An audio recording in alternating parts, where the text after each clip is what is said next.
Diga, essa é a palavra de Deus. Eu sou o que ela diz que eu sou. Eu tenho o que ela diz que eu tenho. Eu posso o que ela diz que eu posso. E nessa noite eu vou receber a santa, poderosa, inerrante, sempre viva palavra de Deus. E eu nunca mais serei o mesmo. Nunca, nunca, nunca. Diga, eu creio. Eu creio também, irmãos. Eu estou sendo transformada de glória em glória. Você está? Amém. Glória a Deus por isso. Abra sua Bíblia comigo no livro de Neemias. Eu já coloquei aí, né? Abra sua Bíblia aí comigo no livro de Neemias, no capítulo 5. E nós vamos ler. Aliás, abre e segura aí. Eu quero fazer uma introdução. É o seguinte, queridos, a gente tem falado no livro de Neemias vários aspectos importantes sobre a reedificação, colocando aí os nossos muros como as áreas da nossa alma, da nossa vida, que precisam ser reedificadas. Lá no início da série, né, eu falei para vocês um texto, né, da Bíblia que diz que como em volta de Jerusalém estão os montes, assim o Senhor está à volta do seu povo, né? Então eu falei que essa figura na Bíblia de proteção, essa figura dos montes ao redor de Jerusalém, é uma figura espiritual também, né? E Jerusalém estava rodeada por montes, mas também espiritualmente Jerusalém estava amparada pela proteção de Deus, né? Mas a partir do momento que Deus entregou Jerusalém àquela destruição, e nós lemos que Deus levantou um rei persa, qual que era o nome dele? Não. Deus levantou Ciro, né? E levantou também Nabucodonosor, né? Deus chamou os dois de meu servo, e com Ciro ainda chamou de meu ungido, né? Nabucodonosor sitiou Jerusalém, colocou os muros no chão. E nós falamos que aquela figura dos muros no chão era também uma figura espiritual. Isso significa, eu quero dizer com isso, que áreas da nossa vida no chão, elas expressam áreas da nossa vida correspondentes na nossa vida espiritual. Compreende o que eu estou querendo dizer? Então, não é para a gente desprezar as coisas que acontecem à nossa volta. O tipo de crente mais carnal que existe é aquele que interpreta tudo no braço da carne. Mas se você quer ser um crente espiritual, você precisa ver as coisas como Deus vê. Não há nada que aconteça na terra que Deus já não tenha permitido que acontecesse no céu. Você entende isso? Amém? E se Deus permitiu que acontecesse no céu, irmão, seja bom ou ruim, estamos nas mãos do Eterno. Amém? Como disse Davi, caia eu na mão de Deus em que há misericórdia do que nas mãos do meu adversário. Amém? Então, as coisas que estamos falando aqui, embora estamos falando do dia a dia de Neemias, a labuta, né, o pessoal ali zoando dele, ofendendo, falamos sobre a questão hierárquica, a questão do valor da autoridade, já abordamos tantas coisas, que aquela plataforma física era, na verdade, o espelho de uma plataforma espiritual. Uma coisa que eu quero falar para vocês, talvez eu nunca falei isso de maneira tão clara, porque eu estava comentando isso com o Igor, né? Quando as pessoas falavam assim, os que me conhecem teologicamente, e falavam assim, Susan, você ainda é muito religiosa, você é muito tradicional, né? Você é muito fechada para a revelação. Irmãos, não é que eu sou muito tradicional nem muito fechada para a revelação, mas é porque a palavra de Deus, ela interpreta a si mesma. Entende? E a gente precisa entender a palavra não por um versículo, mas entender a palavra como um todo. E muitas coisas, por mais que eu acreditasse, eu me tolhia de pregar publicamente, porque eu precisava de confirmações de Deus na palavra de modo mais claro. E esses dias eu estava meditando no meu devocional pessoal, na passagem que aquela mulher quebra o vaso nos pés do Senhor Jesus. Vocês observaram qual foi a resposta de Jesus para ela? Para ela. Ele falou para ela que a atitude dela veio preparar o corpo dele para a sua morte. Eu tenho certeza que aquela mulher não foi lá fazer isso, amém? Eu vim aqui, Jesus, preparar você para a morte. É óbvio que não. Mas isso significa, irmãos, que algumas coisas que acontecem na nossa volta, quando estamos ligados no Espírito, a gente percebe. Então, o fato daquela mulher quebrar aquele vaso sobre Jesus, ele estava tão ligado com Deus no Espírito que ele entendeu, minha hora está chegando. Você entende o que eu estou falando? Não foi o simples fato da mulher quebrar o vaso que Jesus estava se agorando, amém? Mas ele estava conectado com Deus. É por isso que tudo que acontece na sua vida, se você quer crescer espiritualmente, se você quer ser um crente robusto na fé, isso não tem nem nada a ver com o que eu vou pregar hoje, mas eu queria falar sobre isso. Não interprete as coisas como naturais. Você não está na mão de ninguém, você está nas mãos do Eterno. Isso deve trazer tranquilidade e temor ao mesmo tempo, amém? Mas muita coisa fala do mundo espiritual. O fato da Renatinha e do Maílson terem dado um passo de fé. Pode ter sido alguém dizer para eles, foi naquele momento emocionante do culto, e aí você sentiu, sei lá, alguma coisa e foi lá na frente. Não, não foi. Não foi. É que espiritualmente já estava movendo sobre vocês. Entende o que eu estou falando? Para o espiritual, ele discerne tudo espiritual. E a primeira pregação dessa série foi que tudo é espiritual. Amém, irmãos? Não estou dizendo para você ser fanático e terminar internado na São Marcelo. Estou falando para você andar com discernimento. Amém? Glória a Deus. Diga, eu não serei internada. Amém?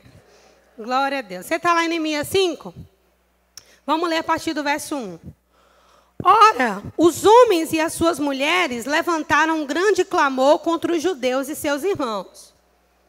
Alguns diziam, nós, nossos filhos, nossas filhas, somos muitos, que se nos dê trigo para que comamos e vivamos. Outros diziam, estamos empenhando as nossas terras, as nossas vinhas, as nossas casas, para conseguirmos trigo durante a fome. Ainda outros diziam, tomamos dinheiro emprestado até para pagar o tributo do rei sobre as nossas terras e sobre as nossas vinhas. Embora tenhamos o mesmo sangue que nossos irmãos, escuta isso. Embora tenhamos o mesmo sangue que nossos irmãos e nossos filhos sejam tão bons como os deles, contudo, temos de sujeitar os nossos filhos e as nossas filhas para serem servos. Algumas de nossas filhas já foram reduzidas à escravidão, o que não podemos evitar, porque os nossos campos e as nossas vinhas já pertencem a outros. Ouvindo eu o seu clamor e essas palavras, fiquei sobremodo irado. É o primeiro momento que na Bíblia, nesse livro de Neemias, Neemias expressa alguma sensação, algum sentimento. A gente vê Neemias plantado o tempo todo. Neemias lida bem com ofensa, Neemias lida bem com o povo escarnecendo dele, Neemias lida bem com quem não acredita que os muros vão ficar de pé. Agora, quando se instaura um colapso interno, Neemias fica irado. Amém? Vamos orar? Pai, muito obrigado, Senhor, pela sua palavra. Te pedimos revelação, discernimento. Que o Senhor fale aos nossos corações. Que a tua palavra seja água para o sedento, pão para o faminto, luz para aquele que está em treva. Que o Senhor nos guie, Senhor, na tua perfeita vontade. E fale conosco daquele jeito que só o teu Espírito sabe falar e ninguém mais. Os nossos corações e as nossas vidas estão nas tuas mãos. E nós te adoramos por isso. Em nome de Jesus. Amém? O que estava acontecendo aqui? Enquanto a obra estava sendo feita, todo mundo tinha, diga comigo, suas casas, seus filhos, suas contas para pagar. Amém? Vida que segue. Só que, embora eles estivessem empenhados em algo tão espiritual, ainda estavam escravizando uns aos outros no momento de crise. No momento de crise. Então, quando eles começam a reclamar, porque já não tinham mais o que fazer para os magistrados, já haviam dado seus campos, tomado dinheiro emprestado, até os filhos já estavam sendo escravizados, eles não tinham mais o que fazer. Quando Neemias descobre que isso estava acontecendo no meio do povo de Deus, Neemias fica irado.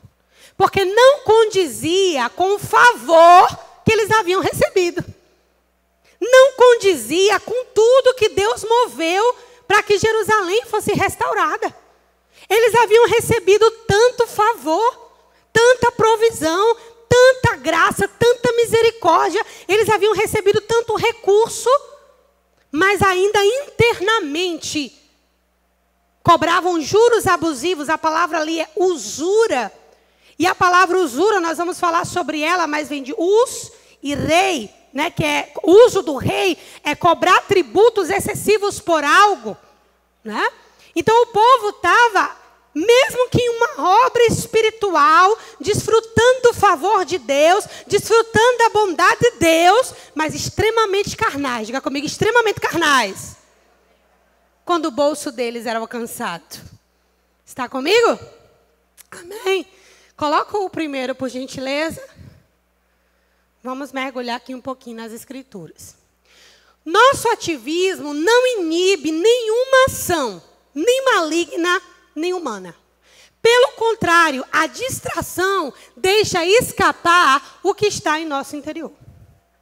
As pessoas pensam que o fato de elas estarem envolvidas com a obra de Deus vai fazer com que elas estejam imunes espiritualmente e imunes a elas mesmas. E isso não é verdade. Pelo contrário, a distração com as coisas ao redor e o foco apenas em uma coisa deixa escapar muita coisa que está no nosso coração. E aqui, enquanto eles estavam, né, focados na reconstrução dos muros, alguns pelos motivos certos, outros pelos motivos errados, depois falaremos sobre isso.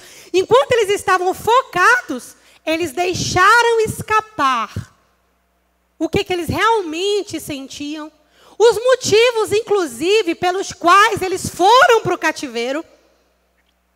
A rebelião, a idolatria ao dinheiro, a falta de misericórdia.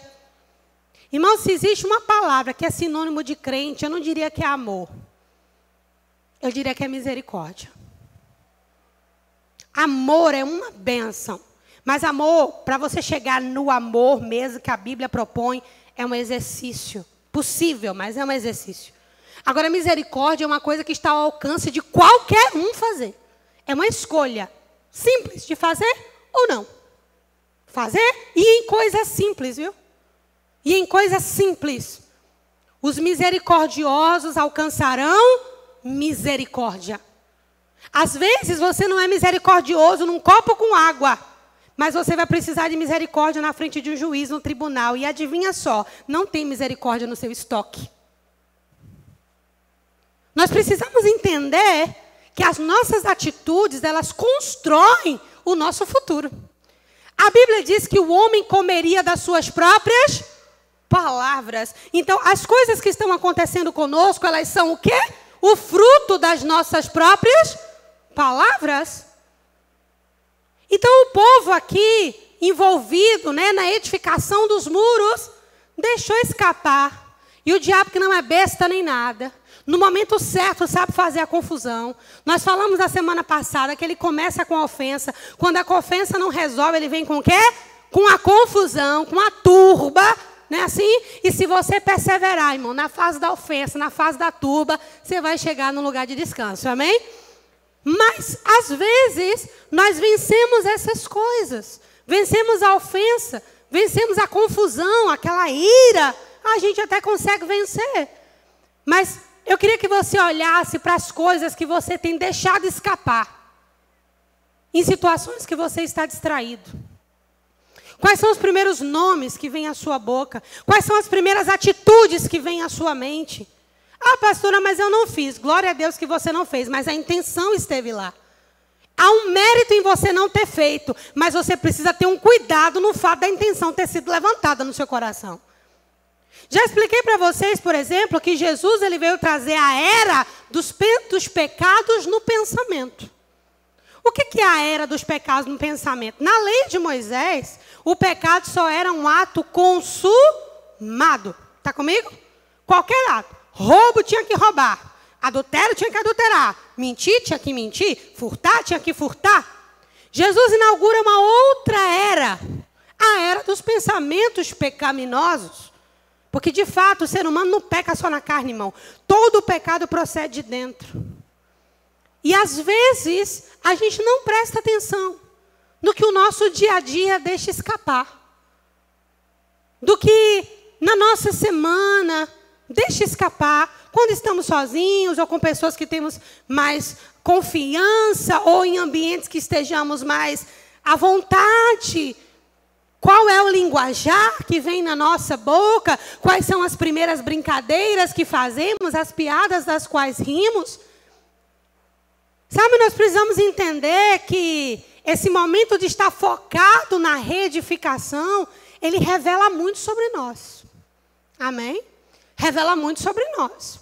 Às vezes estamos tão empenhados na obra de Deus, em fazer a obra de Deus, que nós esquecemos que a principal obra de Deus é em cada um de nós.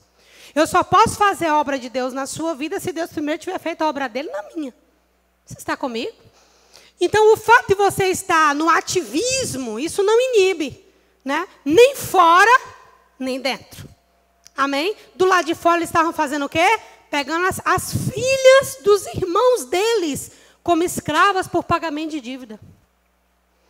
É claro que uma dívida tem que ser paga, mas Deus também sonda o coração. Havia uma crise nacional. As pessoas estavam se reerguendo do pó. E não havia neles nenhum tipo de misericórdia. Havia usura no coração. Agora eu vou falar uma coisa para vocês, eu quero que vocês pensem sobre isso. Às vezes, estamos vivendo situações de grande aperto financeiro. Às vezes, não estou dizendo que todos os apertos financeiros são por esse motivo. Mas, às vezes, estamos vivendo situações de grande aperto financeiro.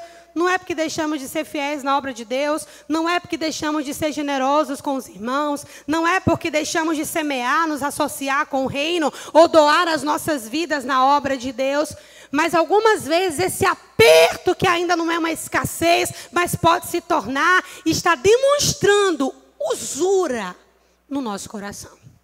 Usura. Usura.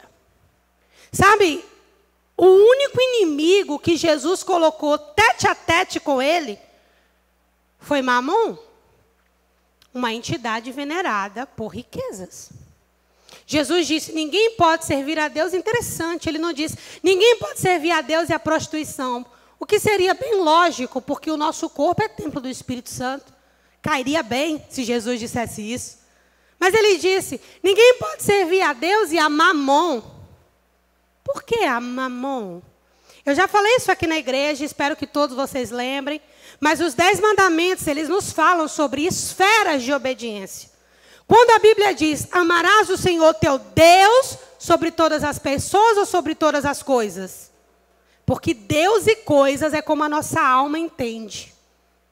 E ao teu próximo como a ti mesmo, porque é assim que a nossa alma entende. Eu olho para o meu próximo, olho para mim, então o que eu não gostaria de viver, eu também não devo querer que o meu irmão viva. Agora, quando se trata de coisas, posses, bens, amarás o Senhor teu Deus sobre todas as coisas. É quase como se Deus se reduziu às coisas para o povo se fazer entender que ele era o tudo. Entende o que eu estou falando? Então, ainda que eles estavam numa obra espiritual, né, desfrutando de muito favor, de muita misericórdia, desfrutando de tantas coisas, mas o coração deles, na hora do troco dos 10 centavos, se fosse 9, misericórdia. Está comigo?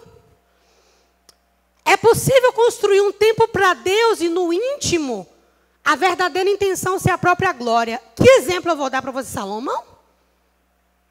Salomão recebeu, preste atenção, Salomão recebeu a planta de Davi pronta para fazer o templo.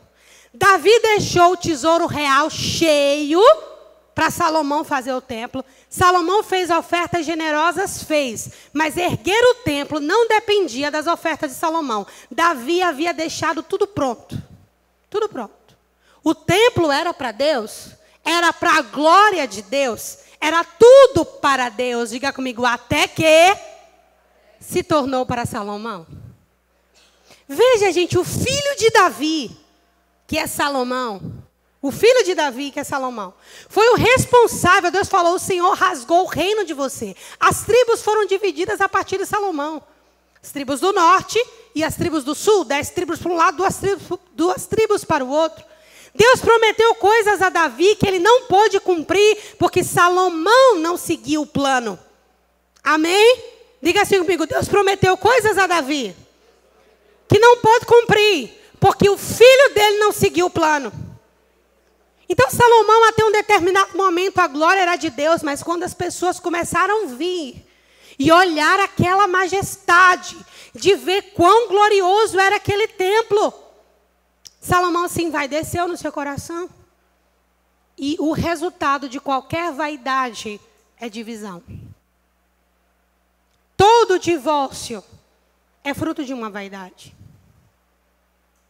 Toda divisão, briga, intriga, é fruto de uma vaidade. Não é à toa que o próprio Salomão escreveu, no final das contas, tudo é vaidade. Né? Então, aqui a gente tem um exemplo de um homem na Bíblia que estava fazendo a obra de Deus, mas a obra de Deus, que era ele, estava indo pelo ralo. Cada povo que vinha conhecer o templo, o seu palácio, ele pegava uma mulher. Ele teve um harém com quase 1000 mulheres. Não significa que ele possuiu as 1000, mas significa que ele tinha um harém com 1000 mulheres. Isso é pura vaidade. Vaidade. Mas o templo era para Deus. O lugar geográfico, não houve nenhum templo como o templo de Salomão. Entendem o que eu estou falando? Eu sei que você está aqui nessa noite hoje, poderia estar na sua casa dormindo. Mas se você escolheu estar aqui, preste atenção nas coisas que você deixa escapar. Amém? Não adianta você estar aqui toda quinta e domingo e deixando escapar sempre as mesmas coisas. Amém, irmãos? Sempre as mesmas coisas. A partir de hoje, eu quero que você olhe para tudo que acontecer à sua volta. Uma notícia, coisas que trazem impacto no seu coração. Uma situação que de repente passa nos seus olhos. Aprenda a discernir as coisas pelo Espírito. Amém. Glória a Deus. Pode passar, por gentileza.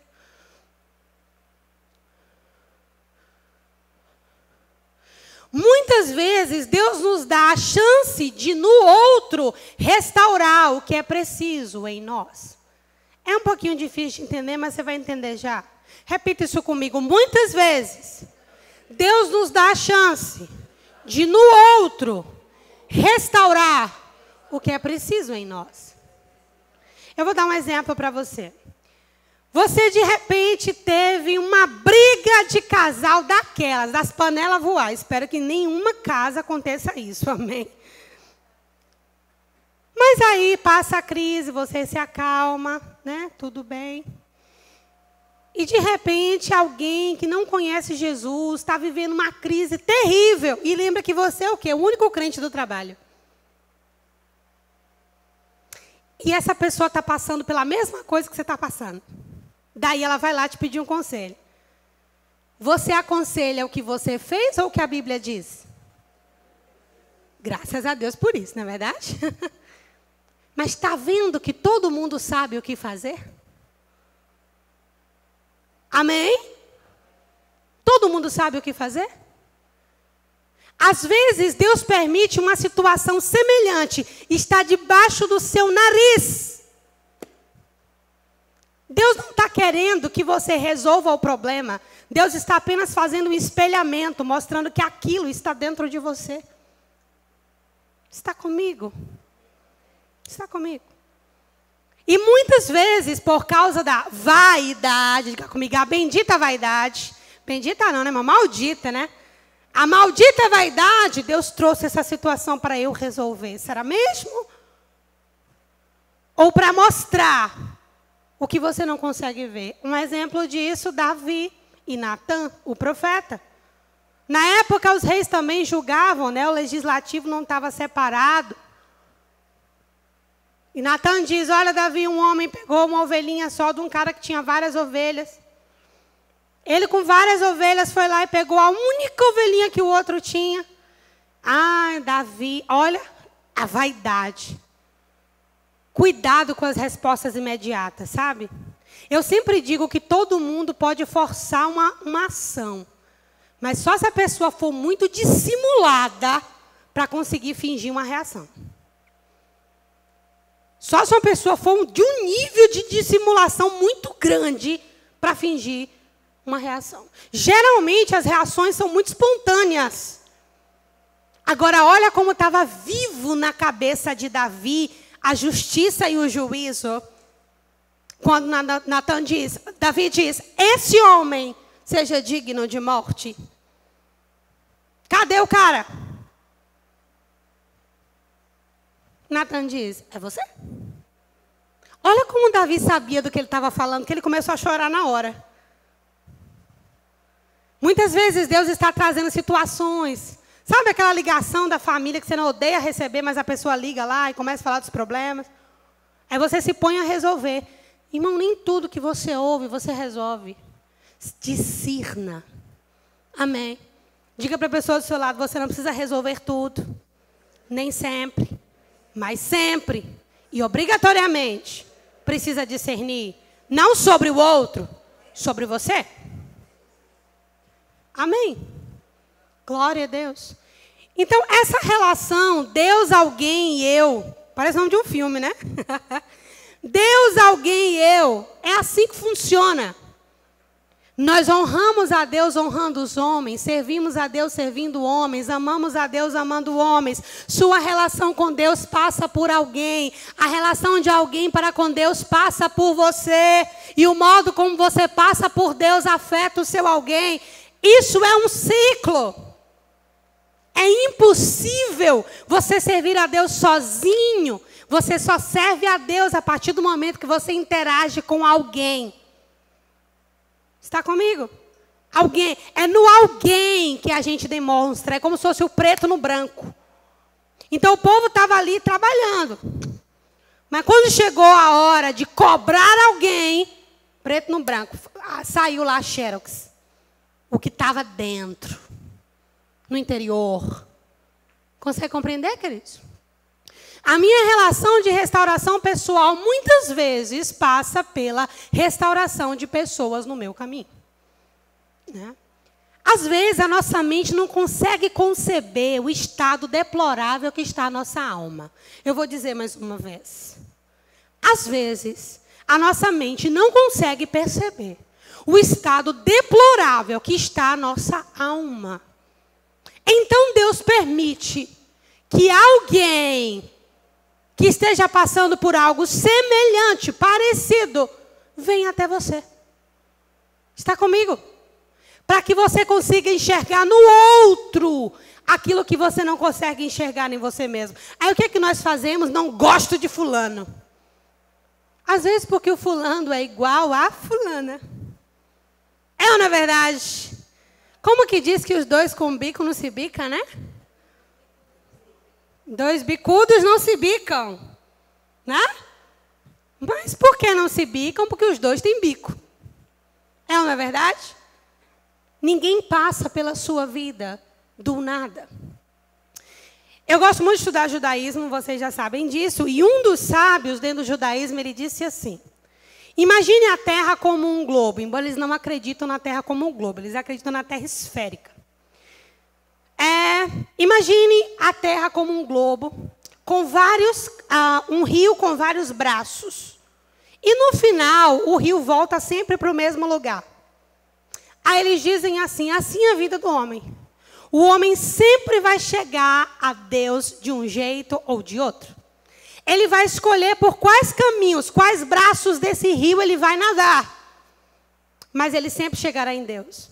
Agora, a depender dos braços que ele escolha nadar, ele vai construindo o seu próprio caminho.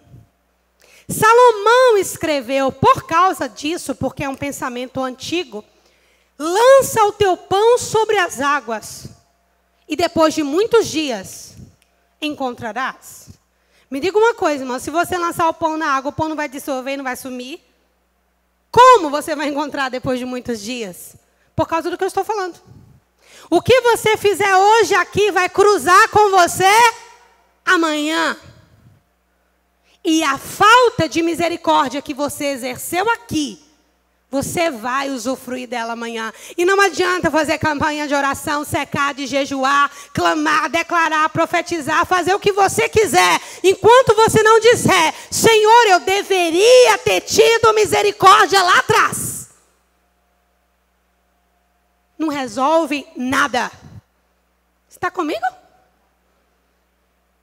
Então a nossa relação com Deus passa por pessoas. Diga para a pessoa, por isso pessoas não são problemas. Pessoas são bênçãos, são sinalizadores de Deus na sua caminhada e trajetória. Irmãos, eu tenho aprendido a amar pessoas. Eu saí do estágio de antissocial para aquela que aprendeu a amar as pessoas. Eu achava que era cada um por si, Deus por nós todos. Mas eu tenho aprendido ao longo desses anos aí no pastoreio, 7 anos, Deus me ensinando muita coisa, que não existe cada um por si, Deus por nós todos. Deus só é por nós todos se eu também for por nós todos. Entende? Então não adianta você tentar mexer com o que Deus já estabeleceu. As leis de Deus já estão estabelecidas. Ninguém vai mexer nelas, irmãos. Não tem teologia. Esses dias eu vi uma declaração do Benihim falando que ele se arrependia da teologia da prosperidade. Ele se arrependia de pedir votos em dinheiro. Ele se arrependia de ter fomentado tantos pastores e igrejas nesse mesmo espírito. Eu não duvido do arrependimento dele. Acredito que é genuíno e verdadeiro e louvo a Deus, porque desde o livro Bom Dia Espírito Santo para frente parecia um outro ser humano, né? Louvo a Deus pelo arrependimento dele. Mas fica aquela pergunta, será que ele vendeu o patrimônio dele todinho, levantado com esses recursos, para abençoar igrejas carentes? Está comigo? O nosso arrependimento precisa ter uma expressão prática. Ah, pastor, isso não está na Bíblia, não. Tá. Lembra de onde caístes e se arrependa. De onde foi o local onde você caiu. Não é um arrependimento por atacado. Lembra de onde caístes. Onde foi um lugar exato onde você caiu. Não é por atacado, não é Deus sabe do meu coração. Deus sabe do meu coração não é pedido de perdão. É óbvio que Deus sabe do nosso coração. Isso devia causar temor, mais do que tranquilidade. É ou não é verdade? Amém? Então, observa como é que está essa relação sua com alguém. Porque os alguéns no seu caminho são indicadores do mundo espiritual. Amém? Amém? Obrigada. Pode passar.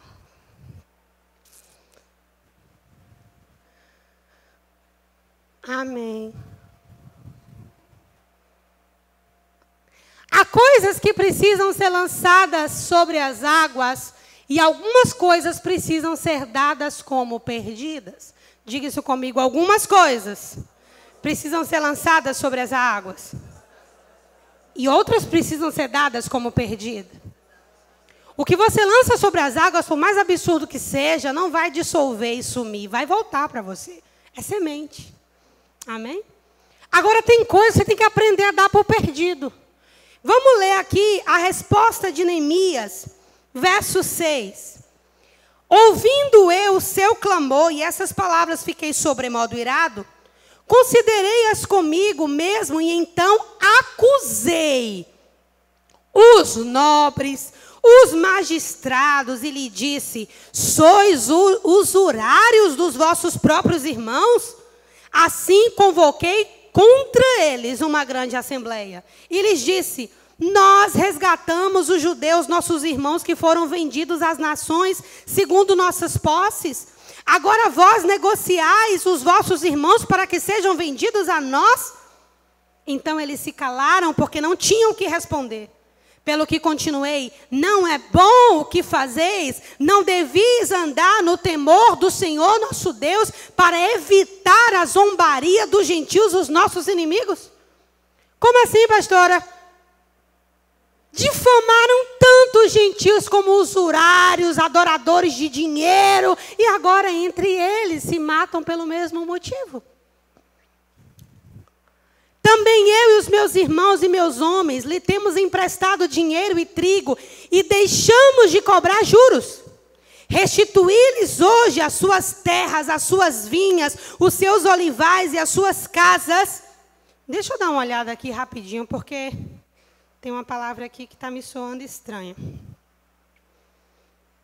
Restituí-lhes hoje as suas terras, as suas vinhas, os seus olivais, suas casas, como também a 100ª parte do dinheiro, ou seja, devolvam tudo, 100% do trigo, do vinho, do azeite que tendes exigido deles.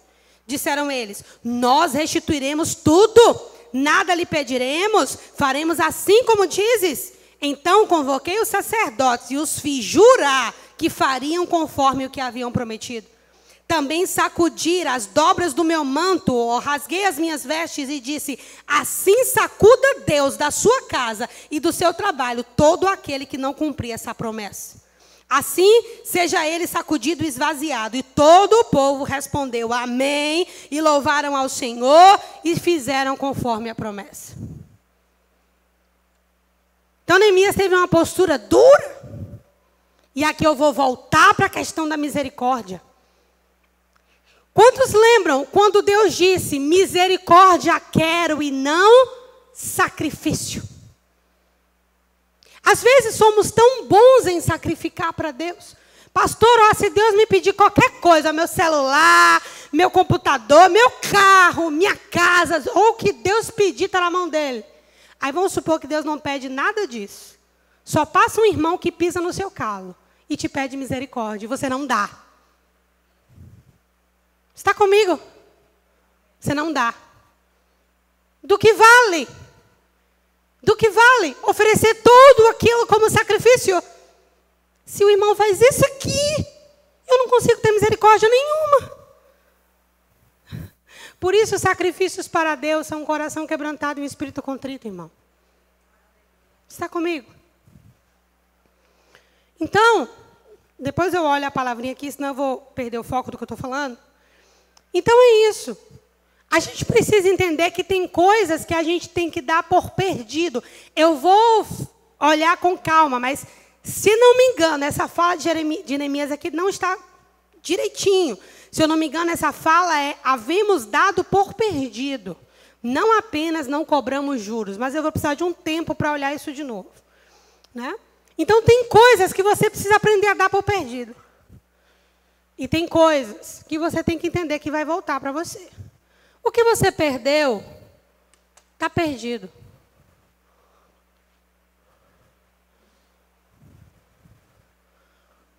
E algumas coisas nunca voltarão para nós. Porque quando precisávamos fazer aquilo como semente, quando dava tempo, não fizemos. Diga comigo, a semente não fica viva a vida toda. Coloca o slide para mim, por favor, Cacá. Diga comigo, semente tem prazo de validade. Sementes precisam ser lançadas vivas e não secas. Vou dar um exemplo pessoal, tá? Pessoal.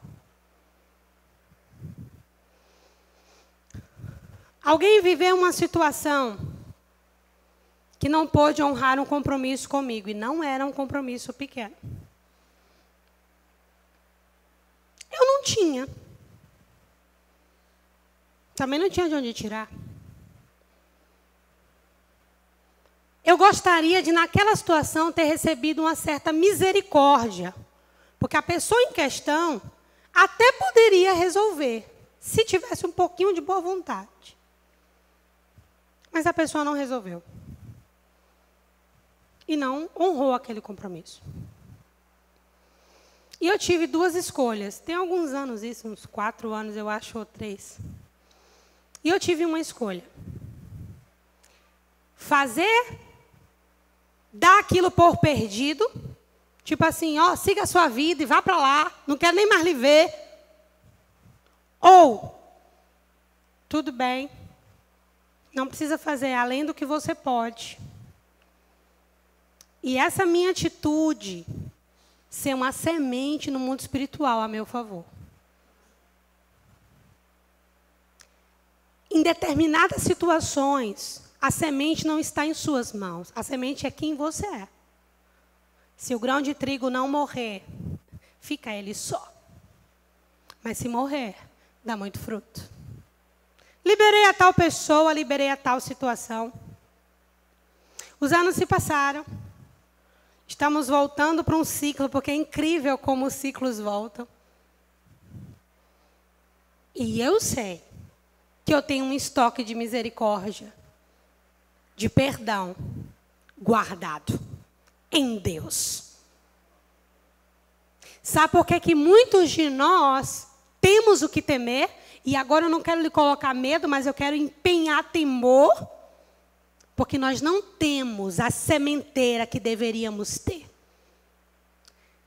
Deus é cíclico. Às vezes 4, 7 anos, 5, 10, depende, 40. Cada número na Bíblia tem o seu valor e a sua expressão.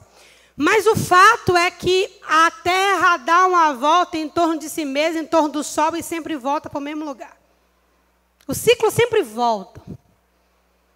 E muitas vezes, quando aquele ciclo volta, você está até aprovado por Deus em algumas áreas. Você até já não é mais o mesmo que há 4, 5, 10, 8, 11 anos atrás. Realmente você mudou. Mas chegou a hora de que você precisa de um favor de Deus. Que você precisa de uma intervenção sobrenatural de Deus. Igualzinha o que você poderia ter sido na vida de alguém. Está entendendo o que eu estou te falando? Parábola do credor incompassivo. Todo mundo sabe o texto? Às vezes, a mão de Deus estendida na vida de alguém é você. Sou eu. Pastora, mas é um pacote de arroz. É uma conta de energia. É um pedido de desculpa. É uma carona. Não sei. Você realmente acha que o mundo espiritual não vê isso? Vê. O problema é que a gente acha que o céu vê as coisas como a terra vê, irmão. A terra vê um copo. O céu vê um servo servindo alguém. Se identificando com Cristo. Não tenha por comum aquilo que Deus fez santo. Está comigo? Você pode estar fazendo coisas santas de maneira comum. E isso é um erro. Estou estudando com os adolescentes, eles estão estudando sobre sexualidade, a gente está falando sobre a influência do helenismo na cultura, explicando a questão do abuso sexual e a questão da consensualidade. E eles estão aprendendo, eu coloquei uma pesquisa extra para eles fazerem, sobre a influência do pensamento grego, diferenciando o sagrado do corpo. Tudo que está no corpo não pode ser sagrado, sagrado é só o imaterial. Então eu faço do meu corpo o que eu quiser. Porque sagrado é uma coisa que eu não posso tocar. Às vezes, nós achamos que é a mesma coisa. Santo não é nada que eu possa fazer no meu corpo. Santo é só cantar na igreja no domingo. Santo é ouvir a palavra. Santo é fechar os olhos e orar. Paulo, Jesus, eu estou ensinando para eles. O Novo Testamento vai contrapondo todas as escolas filosóficas da época. É por isso que Paulo diz, quer comais, quer bebais, tudo façais para a glória do Senhor. Ele está combatendo uma linha filosófica, uma linha de pensamento. Não é uma palavra solta. Aliás, nenhuma palavra na Bíblia é solta. É por isso que eu amo esse livro. Amém. Então preste atenção. Será que tem sementes que ainda estão vivas na sua mão? Não sei se Igor vai lembrar. Acho que você vai lembrar. Um dia que eu chamei ele, teve uma situação. Há uns anos atrás, eu falei para ele assim, perdoa e libera enquanto é semente. Senão vai cair no esquecimento, não vai servir para nada. E não era pouca coisa. Não era pouca coisa. Tem coisa que ainda é semente na sua mão. Dá para você liberar e perdoar. Dá para você fazer. Ah, não, depois que caduca, perdeu a graça, viu que não pode resolver, eu te perdoo. Não tem mais vida nisso. Está comigo, irmãos? Abra sua Bíblia agora em Eclesiastes, no capítulo 11. Vocês estão recebendo alguma coisa? Dá um glória aí para eu saber que vocês estão aqui. Mas eu sou nordestina e pentecostal, então eu sei que a mensagem não é das mais empolgantes, mas assim, o objetivo é restaurar a sua vida. Amém? Eu não rodo assim, não fico no passinho de Jeová não, mas eu sou pentecostal. Amém? Eu lembrei de meu avô agora. O que é isso, manto? Meu avô é ótimo, gente. Eu estou no Salmo, misericórdia. Eclesiastes 11. Diga comigo, Eclesiastes é Salomão já velhinho. Diga de novo, Eclesiastes é Salomão já velhinho.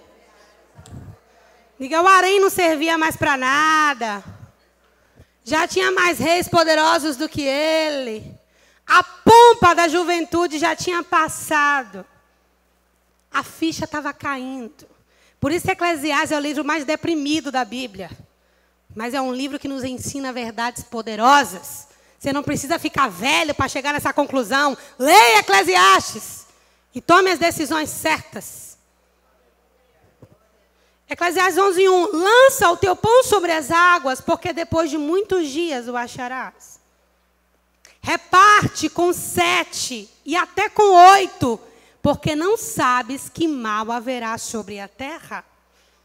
Salomão está falando sobre uma perspectiva diferente da perspectiva paulina, de plantar para colher.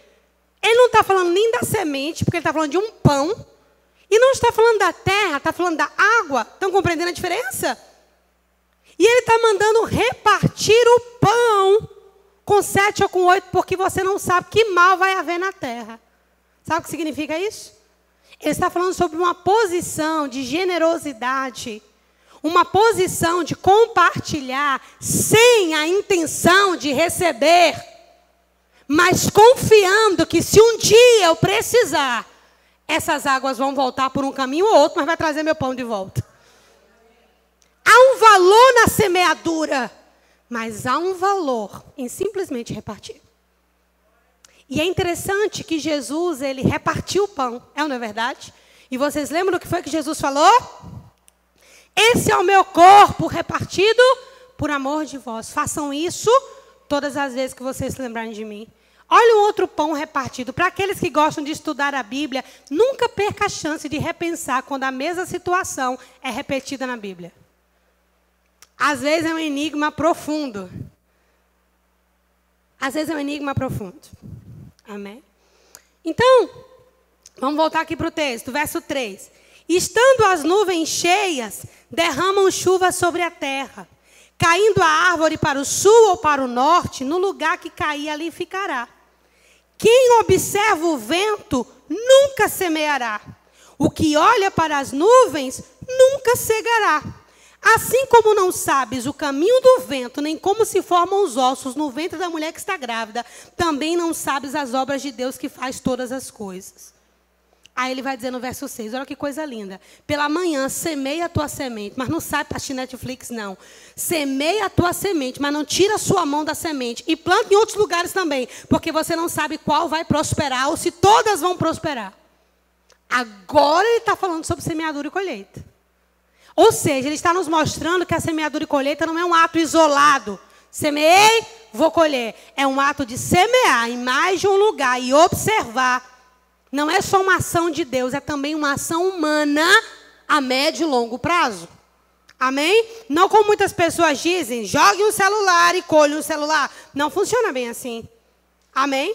É claro que eu posso ter colheitas em áreas específicas que eu semeei, mas não é o simples fato de lançar que eu vou receber. A Bíblia diz assim, põe a mão de manhã a semente, põe a mão de tarde e você fica observando. Comparar uma coisa com uma outra é sabedoria. Olha para as suas sementes, querido, e veja quais não estão dando fruto. E não insista numa semente infrutífera por vaidade. Está comigo? Não insista numa semente infrutífera por vaidade. Olha com atenção. Olha com cuidado. Salomão disse, se você quiser encontrar sabedoria, compare as coisas. Não bota tudo no mesmo caldeirão, porque a alma ama fazer isso. Colocar tudo no liquidificador, não é assim? Aí termina a conversa, você dizendo, desculpa, eu pedi perdão a você porque meu vizinho me xingou. Veja, não funciona assim. Separando uma coisa da outra para claramente entender. Agora, voltando ao início da nossa mensagem. Tudo isso estava acontecendo enquanto os muros estavam sendo reerguidos. Uma obra espiritual gigante. E o povo tinha poder contra os inimigos, mas estavam se arrancando entre eles mesmos. Entende? Diga comigo assim, o pecado não tem medo de santidade. Não tem. Por isso, aquele que está em pé, descanse porque está em pé? Não. Olhe para que não caia. O que é olhe para que não caia? Não confie em você mesmo. Cuidado para você não estar tão envolvido na obra de Deus, perdendo sua família. Cuidado para você não estar tão envolvido na obra de Deus, perdendo seus filhos, seu casamento. Cuidado. Deus quer que os muros sejam edificados, mas não quer que você fique para trás. Amém? Deus não se importa mais com os muros do que Ele se importa com você. Deus quer os muros edificados, mas Ele quer mais você do que os muros. Ele não mandou seu filho naquela cruz para morrer por muros, Ele mandou o seu filho naquela cruz para morrer por nós. E para a gente fortalecer na mente, o que você sempre deixa escapar? Pensa aí. O que você sempre deixa escapar?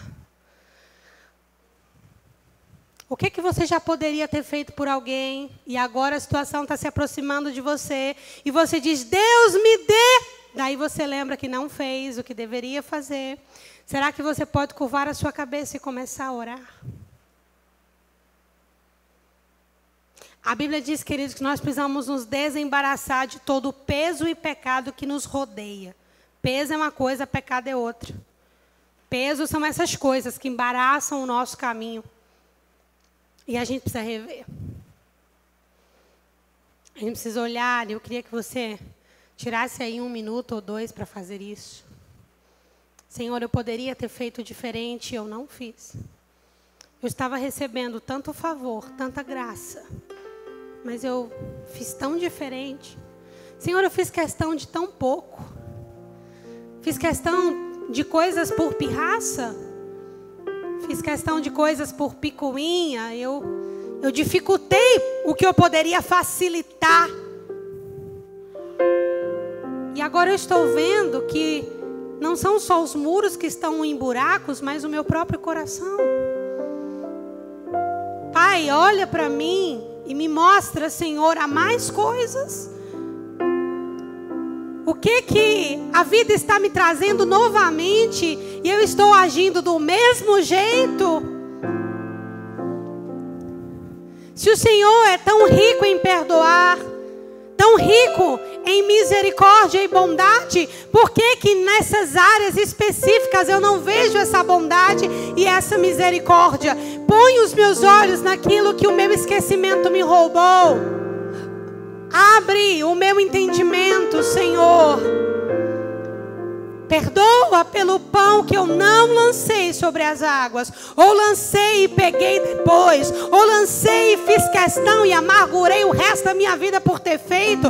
Perdão pelas sementes lançadas e não vigiadas. Perdão, Senhor. Agora eu entendo que algumas coisas que estão acontecendo ao meu redor não são fruto do acaso, são ciclos que estão se repetindo diante de mim. E eu quero me arrepender, Pai.